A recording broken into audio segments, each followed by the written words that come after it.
Hello दोस्तों, नमस्कार। Santoshi IAS में आप सभी का स्वागत है। आज बहुत ही इम्पोर्टेंट आपका टॉपिक है, क्या कह सकते हैं, बहुत ही इम्पोर्टेंट। जिस टॉपिक पर हर बार एक निबंध लिखने को आ जाता है वही है, ठीक है। हर 2-3 साल में इस पर निबंध लिखने को आ जाता है, तो प्लीज़ आप सब देखिए। बहुत ही अच्छा टॉपिक है, ठीक है। थोड़ा सा ज्ञानवर्धक भी है, ठीक है। तो चलते हैं, देखते हैं समाज में ऐसी कौन सी प्रथा है जो अभी भी लगातार जारी है, दिन ब दिन ये बढ़ती जा रही है। तो इसी पर बेस है हमारा ये आज का निबंध। जो लोग नए होंगे जान लीजिए, हम अल्टरनेटिव डे पर निबंध करवाते हैं। मैं इसलिए निबंध करवाता हूँ कि आप जिस निबंध को आप करिए और आपको देखिए आप किस प्रकार से निबंध लिखा जा रहा है। ये निबंध आपका दृष्टि आईएएस की जो बुक है उससे है, एकदम अच्छे फॉर्मेट में, जो उसमें अच्छे मतलब विशेषज्ञों द्वारा लिखा गया, सजेस्ट किया गया है, उसी के अनुसार ये पूरी तरह से है। तो आप सब देखिए, ऐसे निबंध लिखा जाएगा, ठीक है। आपका ये निबंध आर ओ में, मेंस में और प्री ये पीसीएस मेंस में बहुत काम आने वाला है, ठीक है। ये अगर आप देख लेंगे तो आपको लगभग पता चल जाएगा किस प्रकार के निबंध आपको लिखना है। तो चलते हैं, शुरू करते हैं। जो लोग नए होंगे प्लीज़ ज्वाइन कर लीजिए, क्योंकि हम निबंध करवा रहे हैं, लगभग 100 निबंध तो करवाएंगे ही, ठीक है। तो चलते हैं, हम शुरू करते हैं। पहला क्वेश्चन क्या करा है, क्वेश्चन नहीं, पहला टॉपिक ही देखें। दहेज देना और लेना दोनों ही सामाजिक अपराध है, एक स्त्री की गरिमा को गिराते हैं। तब जब जब आप शुरू में स्टार्ट करिए ना, तो किसी कोटेशन से स्टार्ट करिए। जैसे हमने महात्मा गांधी कोटेशन से स्टार्ट किया, ठीक है। तो क्या इसमें गांधी जी ने क्या कहा है? दहेज देना और लेना दोनों ही सामाजिक अपराध है जो स्त्री की गरिमा को गिराते हैं, ठीक है। स्त्री की गरिमा को गिराते हैं मतलब सही गांधी जी बोल रहे हैं, ठीक है। इसका मतलब क्या, वो खरीद की वस्तु है कोई चीज़, इसीलिए दहेज तो लिया जाता है। देखिए, भारतीय समाज में नारी की दुर्दशा के पीछे उत्तरदायी कारणों में सबसे बड़ा कारण दहेज प्रथा माना जाता है, ठीक है। क्या है, अभी जो दुर्दशा भारतीय समाज में चल रही है नारी की, उसमें अगर आप एक पॉइंट अगर मैं कहूँ लिखिए, तो उसमें दहेज प्रथा भी लिखिए, ठीक है। इसी प्रकार से आपको लिखना है वहाँ पर। दूसरा क्या है, दहेज प्रथा को हमारे समाज की सबसे बड़ी बुराई मान लेना भी अतिशयोक्ति नहीं होगा, मतलब एक आश्चर्यचकित नहीं होगा अगर हम कहें कि हमारे समाज में दहेज प्रथा सबसे बड़ी बुराई है, ठीक है। भारत में यह कुप्रथा ऐतिहासिक रूप से विद्यमान रही है, मतलब इसका इतिहास भी बहुत पुराना रहा है। कई कुप्रथाओं को तिलांजलि दे चुके, तिलांजलि मतलब कई कुप्रथाएं हमारे देश ने समाप्त कर दिया है। सती प्रथा, बाल विवाह, ये सब समाप्त लगभग हो गया। अब आप नहीं सुनते होंगे कहीं बाल विवाह कि 5 साल का बच्चा है उसकी शादी कर दिया गया, ठीक है, ऐसा नहीं सुनते होंगे। लेकिन ये दहेज प्रथा आप सुनते होंगे कि ज़्यादा बढ़ रहा है। अब किसी का 30-40 लाख भी पड़ा है और किसी किसी का तो 80-1 करोड़ भी पहुंच रहा है, ठीक है, दहेज प्रथा। तो ये बढ़ रहा है, ये घट नहीं रहा। अगर जो कोई कहे कि ये घट रहा है, ये घट नहीं रहा है, ये बढ़ ही रहा है। भारतीय समाज में दहेज प्रथा न केवल जारी है बल्कि उत्तरोत्तर फली फूली है। देखिए, जो मैं कह रहा हूँ वही लिखा भी गया है कि ये आगे बढ़ भी रहा है, ये मतलब जारी नहीं है, ये आगे बहुत बड़ा पेड़ हो रहा है, ठीक है। अब इस पेड़ का अंत कहाँ होगा वो तो भगवान ही जानते हैं। अपने प्रारंभिक चरण में कन्या के पिता के द्वारा स्वेच्छा से दिए जाने वाले उपहारों की परंपरा को कालांतर में इतनी विकराल समस्या का रूप धारण कर लिया है कि आज भारत में कई महिलाएं विवाह में कम दहेज लाने और अथवा दहेज की मांग किए जाने के प्रताड़ित किए जाने के चलते प्रताड़ित की जा रही हैं। देखिए, पहले क्या होता था, जो मतलब वो बेटी के बच्ची की जो पिताजी होते थे वो क्या करते थे, वो स्वेच्छा से कोई चीज़ दे देते थे कालांतर में, मतलब कि हाँ मेरी बेटी को ले जा रहे हैं, कुछ आप मेरी तरफ से ले लीजिए, तो ऐसा होता था। लेकिन उसको क्या किया गया, मनुष्य के द्वारा क्या किया गया, मतलब ये जो मनुष्य टाइप वाला जानवर है इसके द्वारा क्या किया गया, उसको एक अपने ढंग में पिरोड़ दिया गया कि अब इसको दहेज में कन्वर्ट किए, इसको एक सम्मान के साथ किया जाए कि मतलब ये अगर जितना देंगे उतना लड़कों के और लड़कियों का सम्मान बढ़ेगा, मतलब ये आदमी की एक सोच बन गई, ठीक है। अब देखिए, अब इसके क्या होता है, महिलाएं, अब यही आपको लिखना है, जितना आपके दिमाग में कंटेंट रहेगा उतना आप अच्छे से लिख पाएंगे। ठीक है, दिमाग में हमेशा निबंध में कंटेंट बढ़ाइए। ठीक है, ठीक, तो अगर कंटेंट जितना ज़्यादा आपके दिमाग में रहेगा उतना वहाँ पर निबंध 700 वर्ड आपको लिखना है। वो भी आप कहेंगे और ये वर्ड होता तो मैं और लिख देता। ठीक है, तो जितना अगर आपके दिमाग में कंटेंट रहेगा। अब देखिए, अभी भी प्रताड़ित की जा रही है वर्तमान समय में।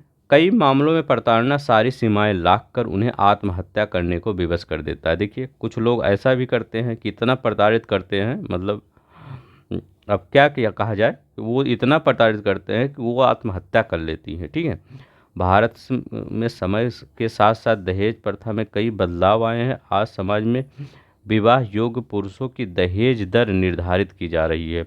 यही नहीं, दहेज हत्याओं के मामले में बहुत सी अधिक कमी नहीं देखी गई है।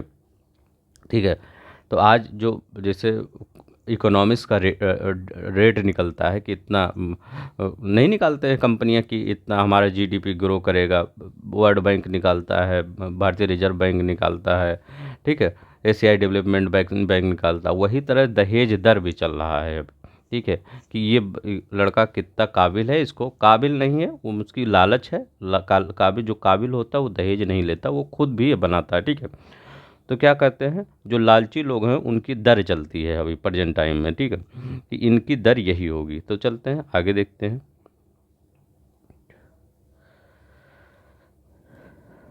अब देखिए, दहेज एक ऐसी प्रथा जो समाज में असमानता और अन्याय को बढ़ावा देती है। ठीक है, जब असमानता अन्याय को बढ़ावा देगी, ऐसे ऐसे कोट्स लिखिए बीच बीच में।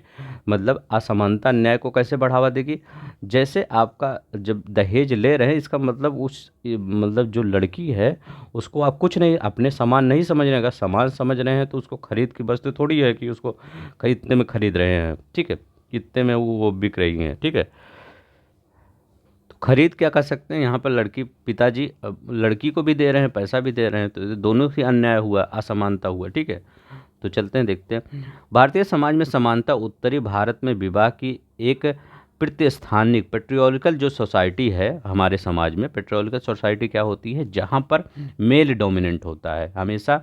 मतलब घर में आज भी देखते हैं होंगे कि घर में मेल जो होते हैं वो डोमिनेट करते हैं, वही उन्हीं का सब कुछ रहता है। ठीक है, पद्धति पालन किया जाता है जिसके तहत लड़की विवाह के बाद जीवन अपने पति के घर ही व्यतीत करती है। ऐसे में वर पक्ष के लोग उस लड़की को आर्थिक बोझ मानकर दहेज की मांग करते हैं। ठीक है, मतलब वर पक्ष क्या करते हैं कि जो ये आई हैं ये आर्थिक बोझ हैं। ठीक है, इसीलिए दहेज की मांग करते हैं।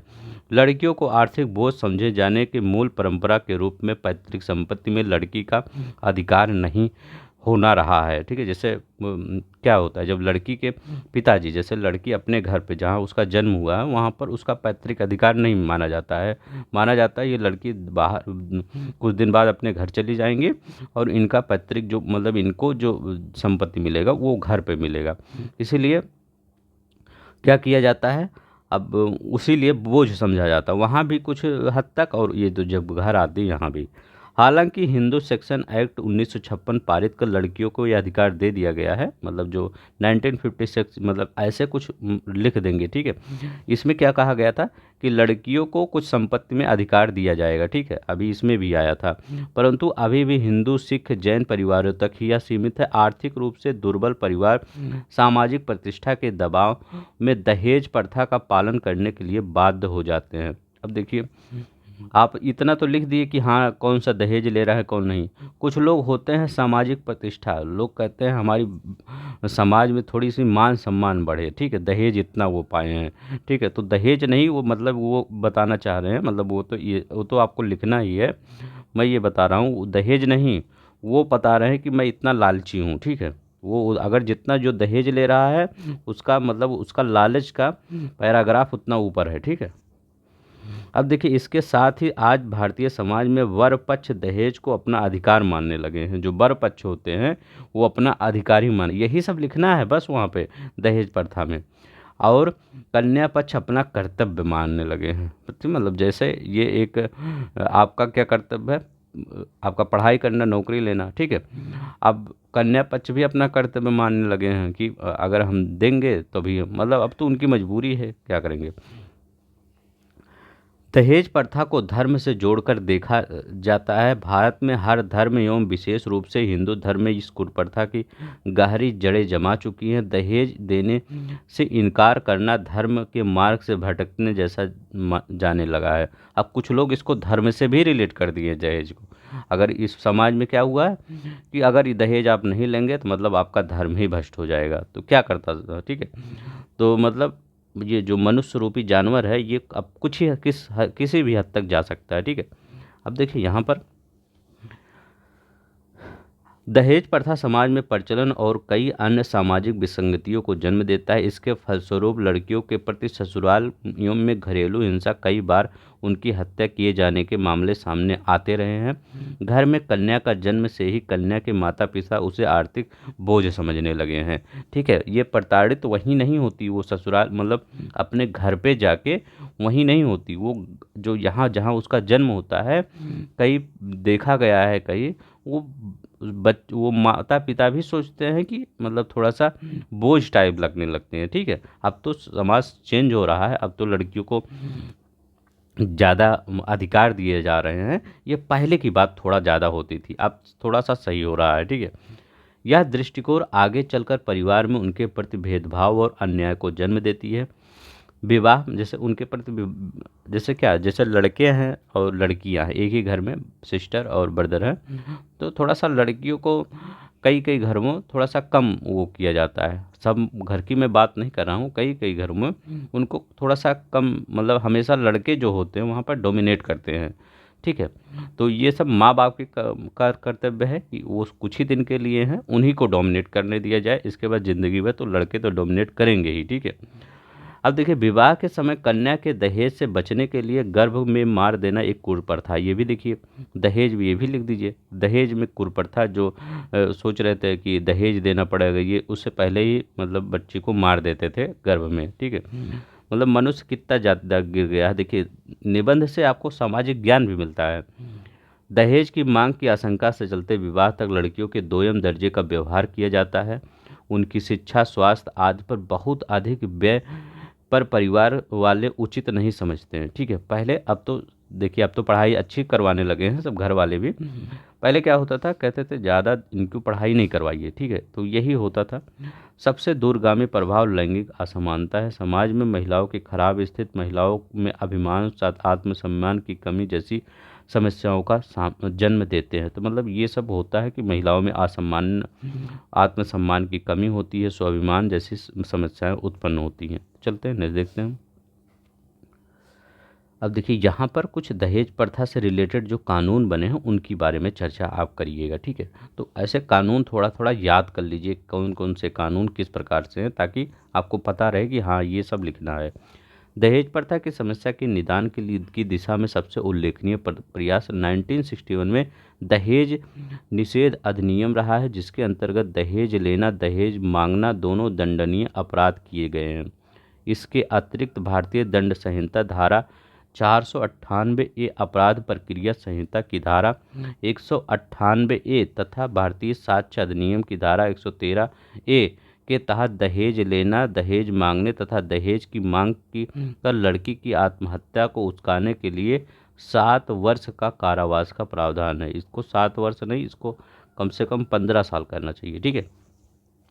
कितना साल का प्रावधान है? 7 वर्ष का। अब तो 7 ही वर्ष लिखेंगे जितना लिखा गया है। इसके अतिरिक्त संसद द्वारा गठित राष्ट्रीय महिला आयोग, गैर सरकारी नारीवादी संगठन भी दहेज प्रथा के विरुद्ध जागरूकता फैला रहे हैं। तो कई एनजीओ हैं और कई महिला आयोग भी हैं, कई महिला आयोग हैं अपने देश में, एक ही महिला आयोग है, और कई गैर सरकारी संगठन है, एनजीओ टाइप है, जो ये दहेज प्रथा के खिलाफ लड़ रहे हैं। ऐसे पीड़िताओं को न्याय दिलाने में अहम भूमिका निभा रहे हैं। देखिए, अब ये सब भी क्या करें, ठीक है।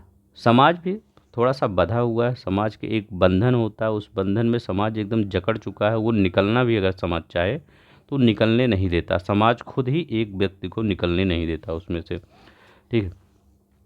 दहेज प्रथा को समाप्त करने के लिए विभिन्न कानूनी सामाजिक प्रयासों के बावजूद भी अभी भी इस कुप्रथा को समाप्त करने में सफलता नहीं मिली है। कहाँ नहीं मिली है? कोई सफलता नहीं मिली है। दहेज तो दिन ब दिन बढ़ रहा है। ऐसे में आवश्यकता इस बात की है कि इसे समाप्त करने के लिए बनाए गए कानूनों को सख्ती से पालन किया जाए। परंतु केवल कानूनों की सहायता से इस कुप्रथा को समाप्त कर पाना संभव नहीं होगा। ठीक है, कि आप कानून ला जाइए, कानून देखिए कितना बड़ा है, लेकिन क्या कोई समाप्त कर पा रहा? नहीं।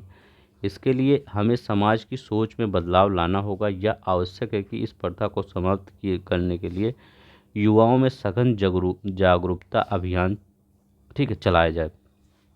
मेन चीज़ क्या है, अगर इस प्रथा को कोई ख़त्म कर सकता है तो आप ही ख़त्म कर सकते हैं। मैं मेनली मेल के लिए बोल रहा हूँ, फीमेल मतलब जो बच्चियाँ उनके लिए नहीं बोल रहा हूँ, जो मतलब लड़के हैं उनको लिए बोल रहा हूँ कि यही ख़त्म कर सकते हैं, वही कह सकते हैं कि हमको ये नहीं चाहिए। तो ये आप ही सब पर डिपेंड है कि आप ही सब इस पर रोक लगा सकते हैं, और कोई नहीं, पूरे समाज में कोई नहीं लगा सकता, आप ही सब लगा सकते हैं। आप सब यही कह सकते हैं कि स्वेच्छा से जो देना वो दीजिए, नहीं तो कोई दबाव मत डालिए। ठीक है, आपके भी आगे से ये सब प्रॉब्लम आएगी तो आप हमेशा यही कहिए किसी से भी कि आपकी स्वेच्छा से कुछ भी और कोई भी दबाव मत डालिए। ठीक है, तो चलते हैं। हमें लड़कियों को शिक्षित और आत्मनिर्भर बनाने के लिए अतिरिक्त प्रयास करने होंगे। लड़कियों को शिक्षित करना होगा और लड़कों को थोड़ा सा उस पर जागरूक करना, दोनों चीज़ है। लड़कियों को शिक्षित करना होगा और लड़कों को जागरूक करना होगा, तो दहेज खत्म हो जाएगा, कोई कानून नहीं खत्म कर पाएगा। जिसमें समाज में लड़कियों का बोझ समझने के लिए मानसिकता को समाप्त किया जा सकता है। ठीक, अब चलते हैं आगे, देखते हैं।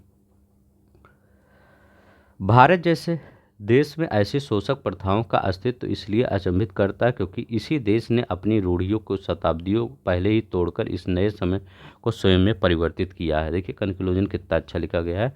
स्पष्टता इसे कुप्रथा का चिरकालिक समाधान समाज में सामूहिक प्रयासों से ही निकलेगा। तो सामूहिक प्रयास यही एक ही हो सकता है इसमें। लड़कों को इसके प्रति जागरूक होना चाहिए, ठीक है, और लड़कियों को शिक्षित करना चाहिए।